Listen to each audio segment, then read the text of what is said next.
Quiero agradecer a la organización de la jornada por darme la oportunidad de dar el cierre a este primer día de la jornada con una charla más bien volada. Como tú bien dijiste, investigo y trabajo más en virus papiloma y ahí mis charlas son bien así, pero al callo, hecho absolutamente cita. Esta es más una volada en cuanto a la pandemia y la anticoncepción, y no solo en la adolescencia, sino que después, algo que en realidad nos atañe a todos.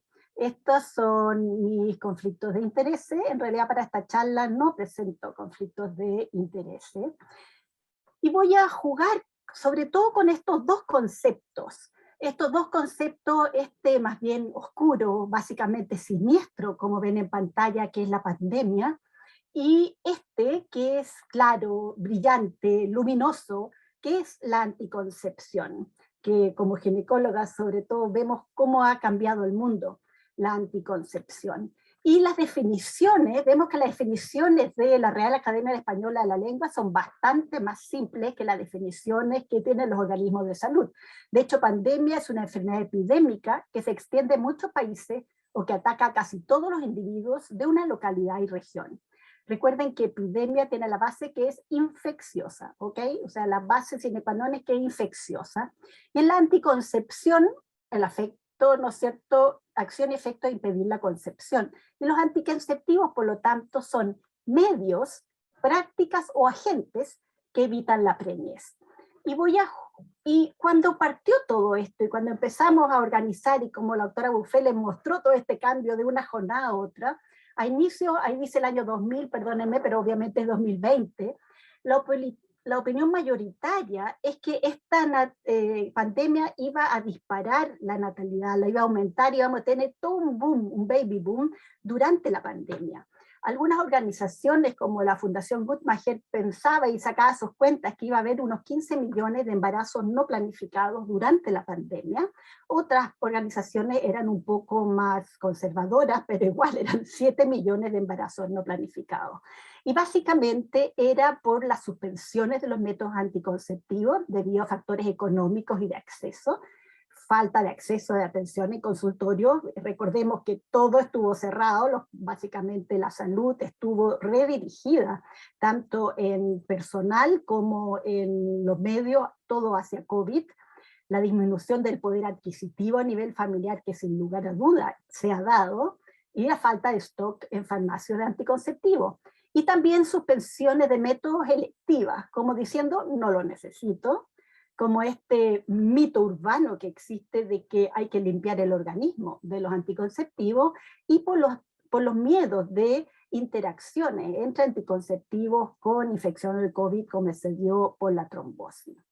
Sin embargo, ya algunas entidades como Family Studies, se preguntaban, y pongo ahí abajo, ahí está la dirección, y pongo ahí cuál es la misión, porque dice la misión del instituto es fortalecer el matrimonio y la vida familiar. ¿Por qué lo quise poner? Porque puse, los que pudieron leer tan rápido en mi página de declaración de conflicto de interés, que yo no pertenezco a ninguna religión o partido político en particular, ¿ok? Entonces por esa transparencia obviamente quise poner esto.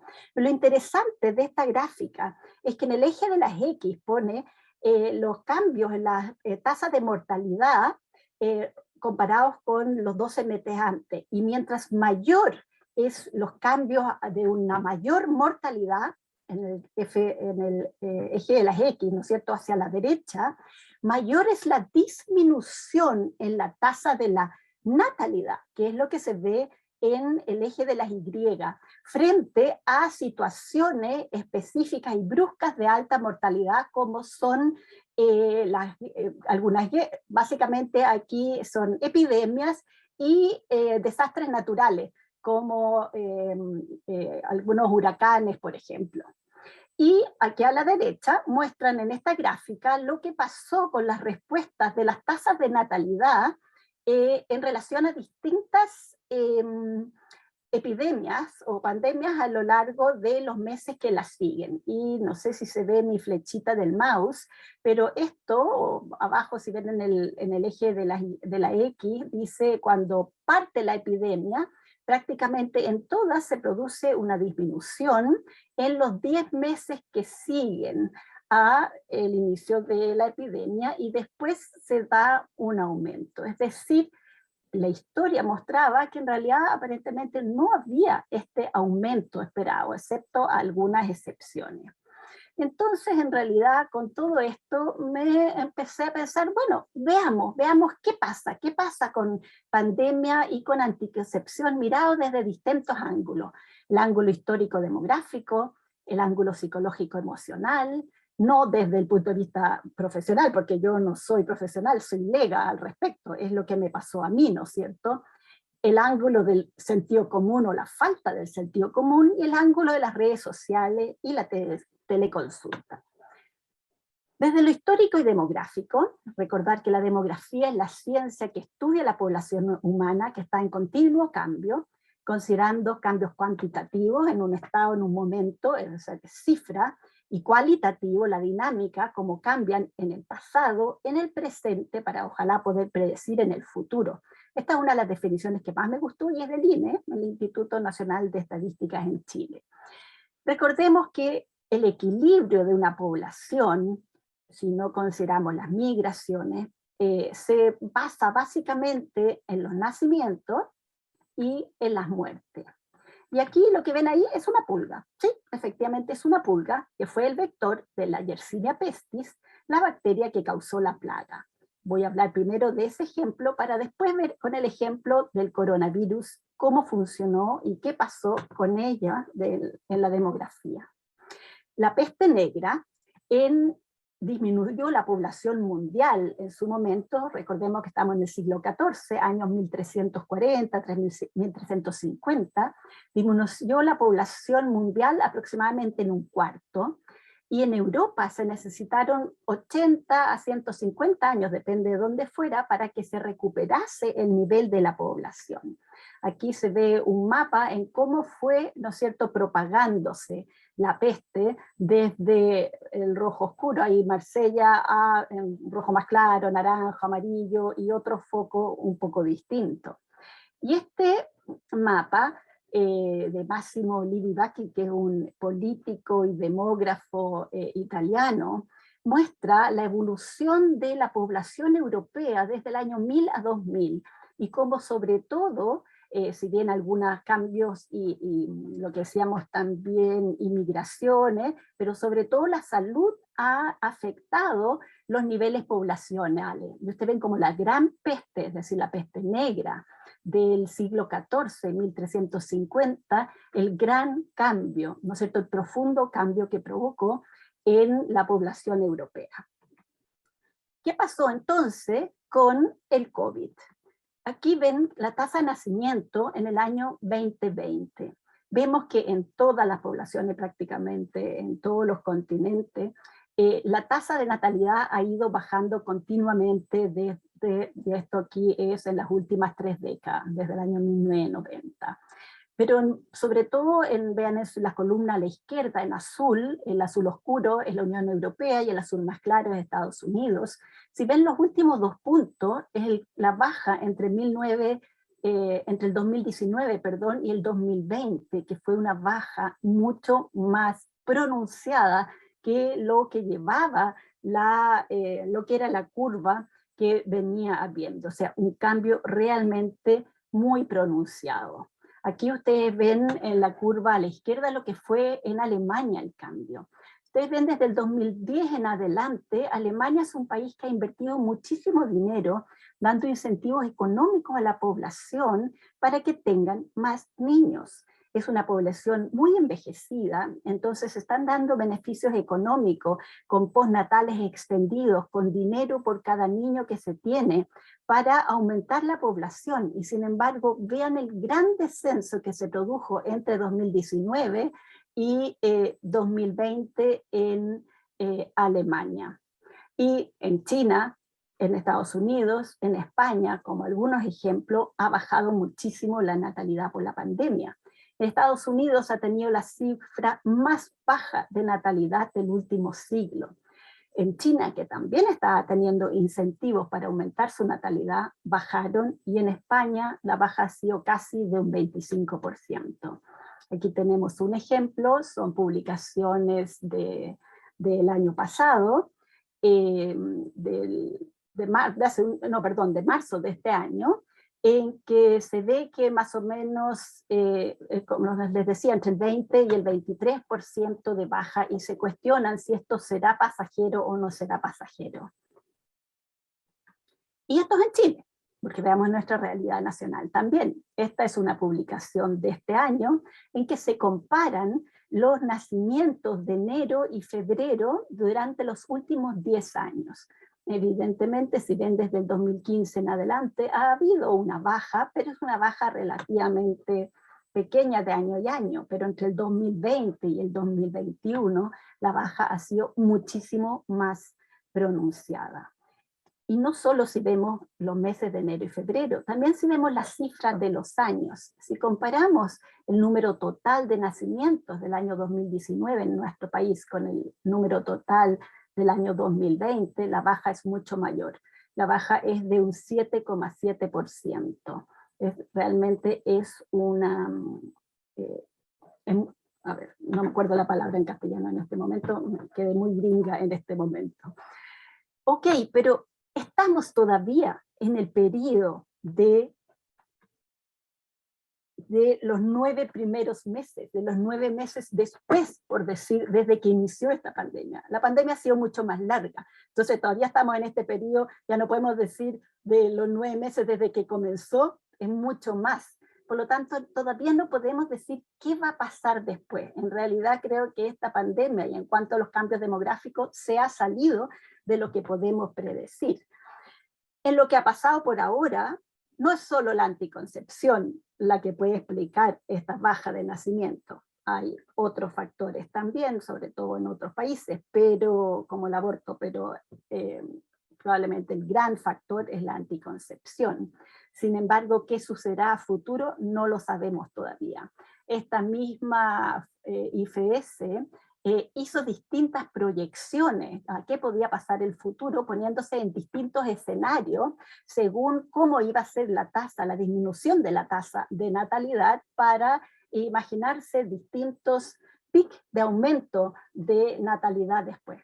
Eso está por verse y lo veremos probablemente según cuánto siga durando esta pandemia en los próximos 2, 3, 4 años por venir. Todo esto tiene por un lado un efecto, pero sobre la natalidad tiene, a mi ver, una razón psicológica. Y lo que voy a explicar ahora es desde un punto de vista del ego. Yo no soy psicóloga. Y los sentimientos que voy a mostrar, o las emociones que son estas, son aquellas que yo empecé a vivir en torno, y son cuestionamientos y razonamientos que empecé a tener en relación a la pandemia el año pasado. ¿Qué pasaba con el control? Y sobre todo cuando estuvimos viviendo en cuarentena, con la incertidumbre, la tolerancia, la libertad, y les quiero invitar a dar un paseo por estas emociones. El control, de una de las definiciones que encontramos en el diccionario de la Real Academia, es que la comprobación, la inspección, la intervención, etc. Pero la otra definición es que es dominio, mando y preponderancia. Cuando es sobre uno mismo, sobre todo si vamos a hacerlo a través de meditación, yoga, arte, tai chi, etc., personalmente creo que es crecimiento y que es positivo. Es distinto cuando este control va a ser sobre otros. Sin embargo, es necesario, en cierta medida, para el buen funcionamiento de una sociedad. Los profesores, nosotros mismos en el área de la salud, necesitamos un cierto grado de control. Necesitamos tener un cierto grado de dominio, de mando, ¿no es cierto? Necesitamos poder inspeccionar y fiscalizar. Pero todo dentro de lo razonable. Cuando este dominio es excesivo, ¿no es cierto?, es negativo, nefasto, inapropiado, indebido, y les invito a elegir todos los adjetivos que quieran. porque estamos viviendo actualmente realidades como esta. El año pasado, cuando puse ese ayatolá islamista ahí a mano derecha, no me imaginé jamás que iba a estar pasando actualmente lo que está pasando en Afganistán, cuando grupos islamistas, recuerden que no es lo mismo que grupos musulmanes o islámicos, sino que grupos que quieren llevar la religión al Estado, en este control excesivo, jamás pensé que íbamos a estar en una situación que íbamos a llegar a esto. Esta situación del control resulta que todos siempre tenemos y pensamos que tenemos el control sobre nuestra vida. O sea, pensamos, tenemos el control sobre nosotros, sobre los otros, y siempre pensamos que controlamos nuestra vida. Pero resulta que tuvo que llegar el COVID para demostrarnos que el control sobre la vida es una fantasía. Apenas podemos controlar quizás lo que estamos haciendo en este minuto, pero controlar la vida es una fantasía. Y esta falta de control provoca una gran incertidumbre. ¿Qué es la incertidumbre? Es la falta de certidumbre. La certidumbre es la certeza.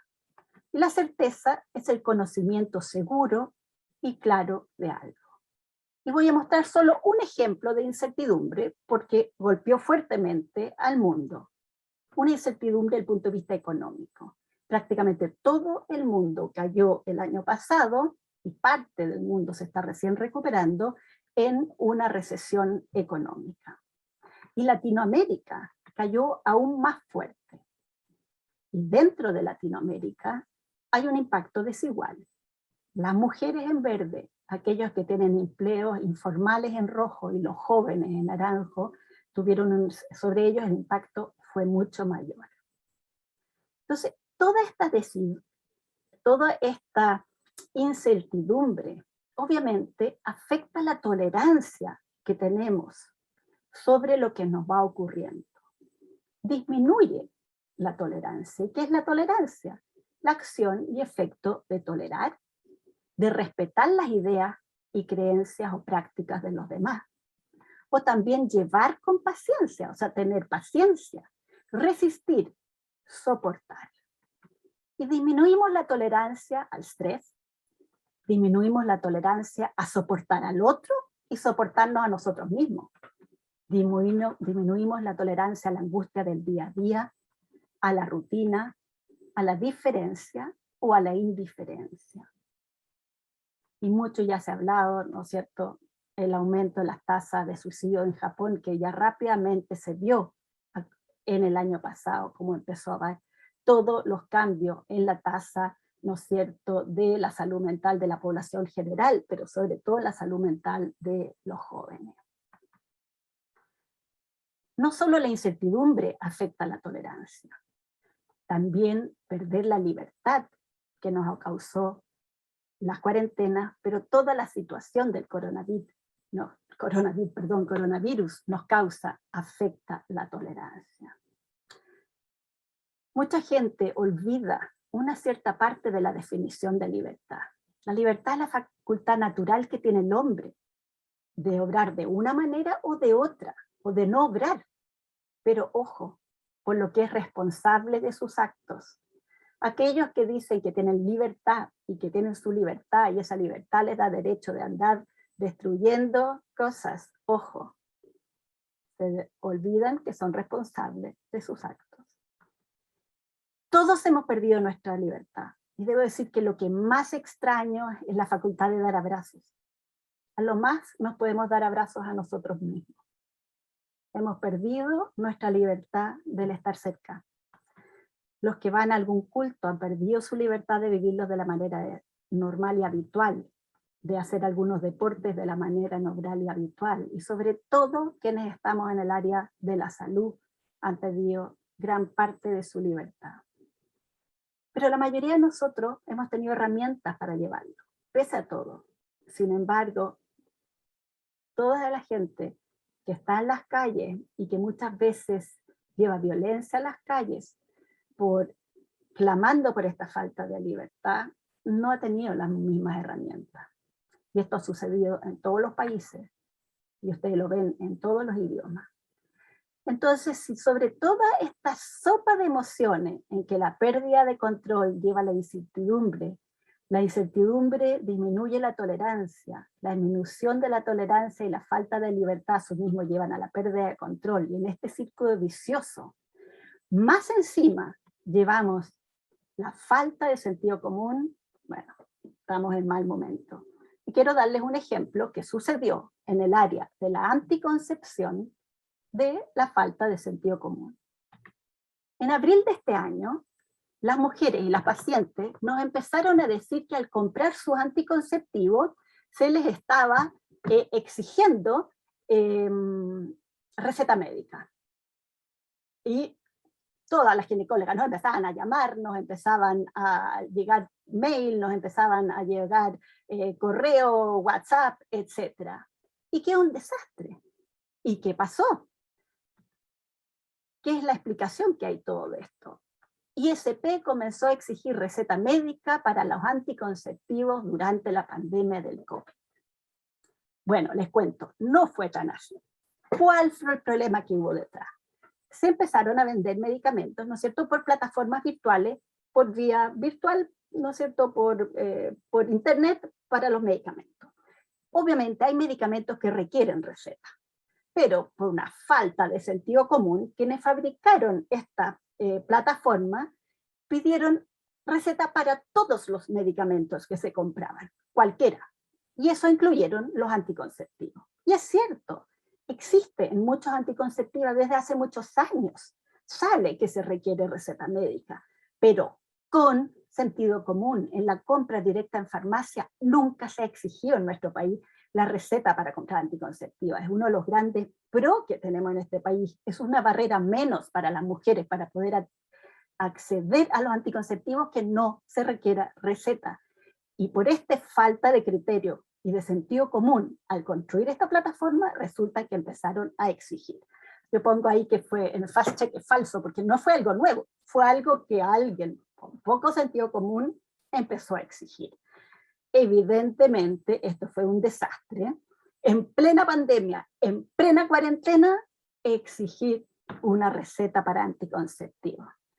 Obviamente se le pidió al Instituto de Salud Pública revertir esto, tuvo que intervenir la ministra, tuvo que intervenir el Senado, y gracias a Dios se revirtió esta necesidad de la receta.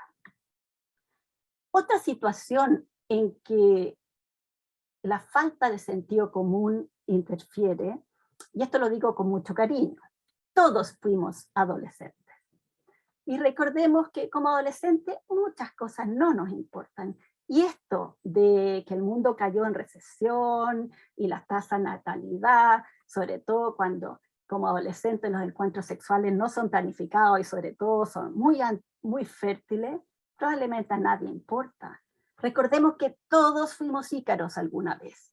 Ahora seremos Dédalos, pero todos fuimos Ícaros y queríamos volar. Entonces, la actividad sexual de los adolescentes siguió igual, y para ellos justamente debimos como adultos, como Dédalos, como adultos con sentido común, debimos reinventarnos. Y por eso está lo importante, reinventarnos como ginecólogas, matronas, matrones, en las redes sociales y en la teleconsulta. ¿Cuáles son las ventajas del uso de las redes sociales para usuarios y profesionales? El acceso a la información ilimitada, ¿no es cierto?, con una independencia geográfica y económica. Una comunicación inmediata entre usuario y profesional. Pero más allá de que lo que estábamos acostumbrados, que siempre era dos, paciente y profesional, ahora apareció un tercero, que es el usuario red, que para alguna gente todavía es algo muy difícil de entender. Y este usuario de red, si bien actúa como grupo de apoyo, también participa en la denuncia social. Recuerden que hubo un periodo con los anticonceptivos en que hubo toda una partida de anticonceptivos mal envasados que llevó a embarazos, ¿no es cierto?, no planificados. Ahí estuvo la denuncia social en la red. Pero hay desventajas. Para el profesional, los pacientes y las instituciones sanitarias invaden nuestra vida profesional. Existe una sobreoferta de actividades. Para el usuario, y aquí todos somos usuarios, existen las estafas en las redes sociales, independiente que tengamos nuestra privacidad bien configurada, existe la adicción, que será un tema de mañana muy interesante, no falten, ¿no es cierto? Y todo su énfasis en la salud mental de los adolescentes, el ciberbullying, la depresión. Y en el usuario paciente está el problema que no saben discriminar la calidad de información. No es lo mismo un chat de una chica X que un chat de Ginecólogas Chile, que ya se los voy a mostrar. El autodiagnóstico que es un desastre. También las expectativas irreales, porque si vivo en un pueblito chico, en Chuchunco, y leo cómo se trata en clínica alemana, en Harvard, en el hospital JJ Aguirre, etcétera, una cierta patología a la que no tengo acceso, evidentemente eso también es un problema. La denuncia social siempre va a estar presente. Para quienes les gusta lo que es la medicina basada en la evidencia, existe trabajo, ¿no es cierto? Y una publicación de Cochrane para cuáles son las intervenciones que apoyan el uso de la de las redes sociales en anticoncepción. Esto fue hecho el 2017 y 2018, se hizo la búsqueda, es una publicación del 2019, y lo que se buscó eran estudios en que se decía que se había utilizado una red social sola o con otro método, y en que las mujeres de estas publicaciones, digamos, habían seguido al menos 3 meses después. Y de estos 664 publicaciones iniciales se llegó a 2 estudios finales. Estos 2 estudios, sin embargo, tenían una serie de sesgos, como pueden ver ahí todo lo que es amarillo y rojo. La conclusión fue de que había poca evidencia científica disponible si es que las redes sociales mejoraban el uso el uso continuado de métodos anticonceptivos en mujeres. ¿Cuál es el ojo? Eso sí, estas 2 publicaciones son antiguas, del 2015 y el 2012, de trabajos realizados el 2012, 2010, 2011 y 2012. Ojo, pasó una década. En 10 años ha habido muchísimo cambio. Es muy distinto, por lo tanto, por muy Cochrane que sea, creo que ya está un poquito obsoleto.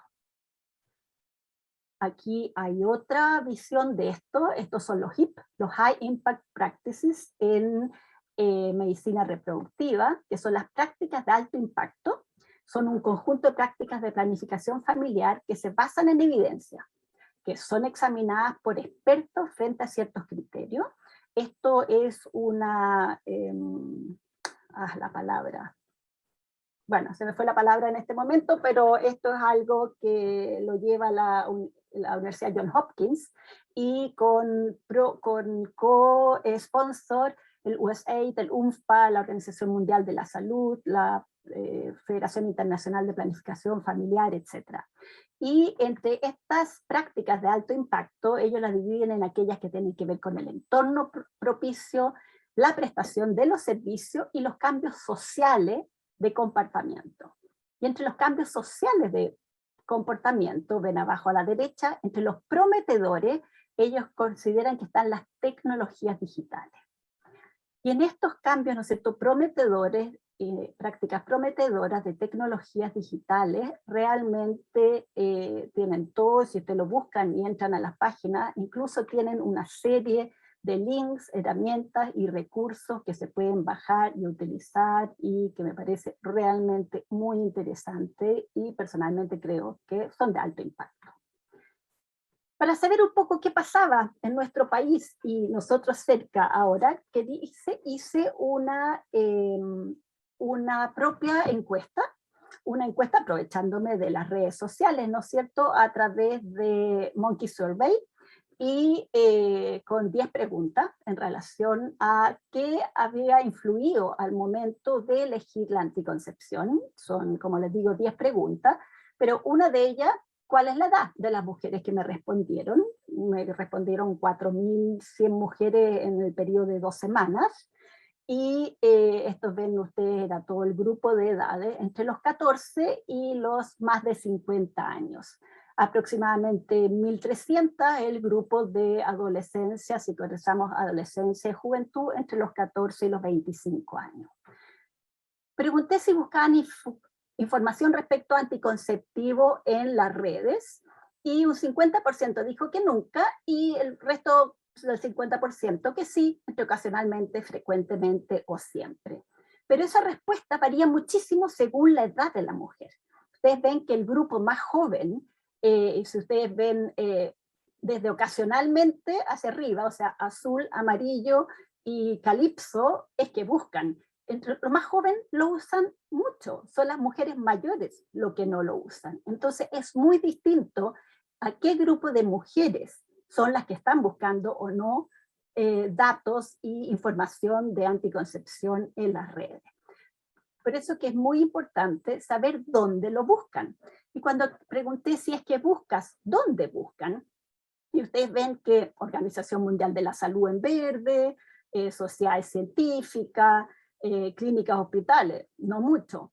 Agrupaciones como con agrupaciones de médicos, doctores, médicos, matronas individuales, esos son los influencers, que es lo que está en rosado. Y esto a su vez también cambia muchísimo, depende de la edad. Ustedes ven que los influencers, que está en rosado, es donde lo que más buscan las niñas adolescentes de 14 a 17 años. Y también el grupo joven de 18 a 21.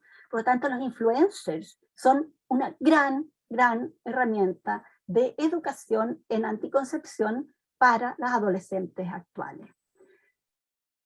Aquí hay ejemplos. Ginecólogas Chile es una agrupación que se creó a raíz de la pandemia y que tiene, es en Instagram, funciona a través de Instagram, y tiene sube estas publicaciones que tienen hasta 10 diapositivas, ¿no es cierto?, con temas, y aquí hay algunos de los que se han subido de anticoncepción. Cómo cambiar de un método a otro, los métodos anticonceptivos más eficaces, ideales para adolescentes, naturales, etcétera. Hacen mucho más que anticoncepción, ¿no es cierto? Está todo lo que es cáncer, todo lo que es fertilidad, etcétera.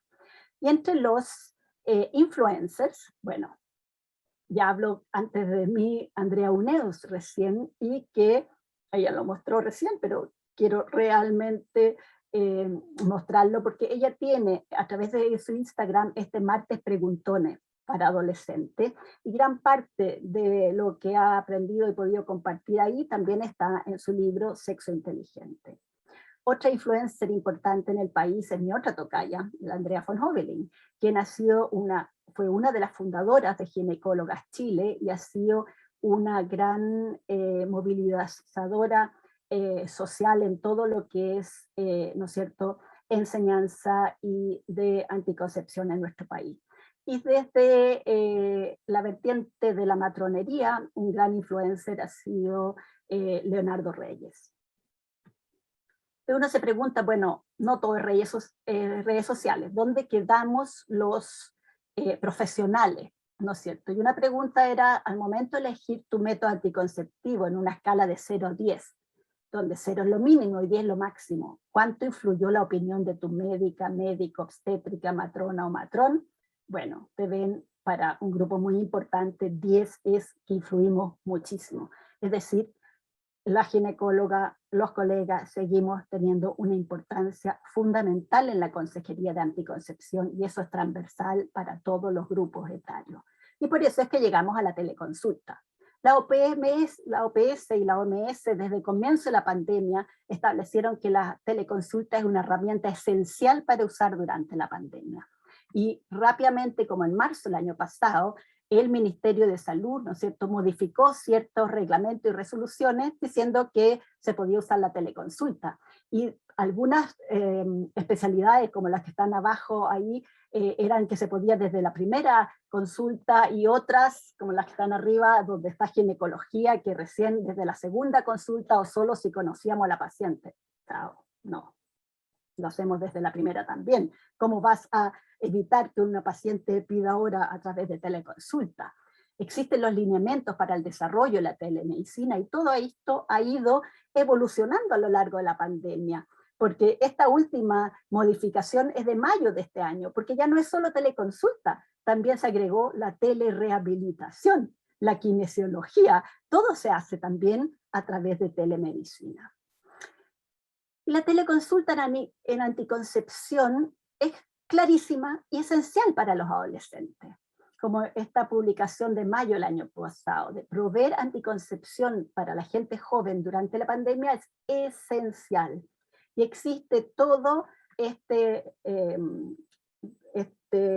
flowchart, ¿no es cierto?, de que se contacta al adolescente, se ve que esté en una situación de privada, se le pregunta si necesita anticoncepción, si está usando, si no está usando, es decir, existe, ¿no es cierto?, todo un flujograma, perdonen, esa era la palabra.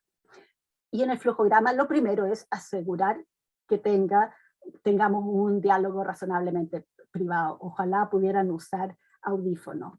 Y obviamente que estas dos virtudes aristotélicas de la prudencia y la veracidad que tenemos que tener en la consulta presencial, evidentemente siguen en la consulta teleconsulta. El respeto para el paciente, aunque sea a través de una pantalla, tiene que estar igual. Y la Biblia siguen siendo los criterios médicos de elegibilidad de un método anticonceptivo. Por lo tanto, la anamnesis tiene que ser detallada, personal, familiar, buscando las contraindicaciones del método. El examen físico, hay cosas que se pueden hacer. Se puede evaluar la presión arterial. Muchos tienen esfingomanómetros en la casa. Estos relojes inteligentes que miden los pasos y que incluso ven la presión. Bueno, es un grupito muy pequeño que hace esas cosas, pero existe posibilidad. Incluso uno puede ver conjuntiva, uno puede hacer una serie de cosas a través de la pantalla. Pero en relación a la anticoncepción, lo que nos importa es la presión arterial. Si no se puede hacer una anamnesis completa, si no se puede tomar la presión, obviamente que desde el punto de vista anticonceptivo, solo podemos usar los progestágenos solo. Pero podemos iniciar todos los otros si tenemos la opción de tomar la presión o al menos un compromiso de enviarnos una presión. Personalmente, ¿cómo funciona? Tengo ciertos ejemplos en la toma de presión. Que se puedan tomar la presión en la casa de los familiares o vecinos, en la farmacia, o si tengo que pedirles algún examen, por otra razón, no por la anticoncepción, ¿no es cierto? Sino estamos hablando en caso de alguna patología, en el laboratorio clínico, y defiero el envío de la receta hasta que me envían una foto con las cifras tensionales, como se ve allá abajo a la izquierda. Pero ojo, por favor, esto es algo que lo podemos usar porque podemos diferir cuando estamos pensando en el uso de un anticonceptivo, por ejemplo, para manejo de la dismenorrea o para manejo del acné. Si es anticoncepción y queremos partir al tiro, no podemos diferir hasta esperar la presión, no podemos diferir a que nos manden una tensión. Y evidentemente, si el adolescente frente a nuestro quiere usar un LARC, tenemos que ofrecer un método provisorio. En resumen, entonces, para terminar, la demografía y la historia nos han mostrado que en general las pandemias disminuye, obviamente, la natalidad durante el periodo pospandémico. Las emociones que más se repiten es la falta de control, y la emoción que esto produce es la incertidumbre, esto disminuye la tolerancia, y esto disminuye, hay toda una sensación, ¿no es cierto?, que además en relación a la falta de libertad nos va aumentando la incertidumbre, la disminución de la tolerancia, y se arma este círculo vicioso. Si ahí agregamos que las autoridades, o sí, digámosle las autoridades, tengan cierta falta de sentido común, evidentemente es un desastre, sobre todo para nuestros ícaros, que quieren levantar vuelo. Y por eso que tuvimos que reinventarnos con el uso de las redes sociales y la teleconsulta. Y para terminar, en todo este concierto de emociones, mencioné lo negativo. Y es cierto que hay una emoción que no mencioné, que es la esperanza, que es el estado de ánimo que surge cuando se presenta como alcanzable lo que se desea. Y sobre todo como investigadora de vacuna, obviamente que tengo esperanza, creo que está en gestión, creo que una gran manera de lograr que toda esta pandemia se termine es la vacuna. Quienes no se hayan vacunado, por favor, vacúnense. Queremos salir en la mañana, queremos salir y respirar aire libre, queremos que nuestros niños puedan dejar de estar recluidos, que puedan jugar entre ellos sin mascarilla, que las familias puedan dejar de tener distanciamiento social, que los ícaros, perdón, y puedan volver a volar, no tan cerca al sol que se les derritan las alas, pero que vuelan. Queremos que todos los embarazos sean deseados y vuelvan a haber embarazos deseados, los nacimientos sean seguros, y nuestros jóvenes adolescentes puedan desarrollar todo su potencial. Muchas gracias por su atención.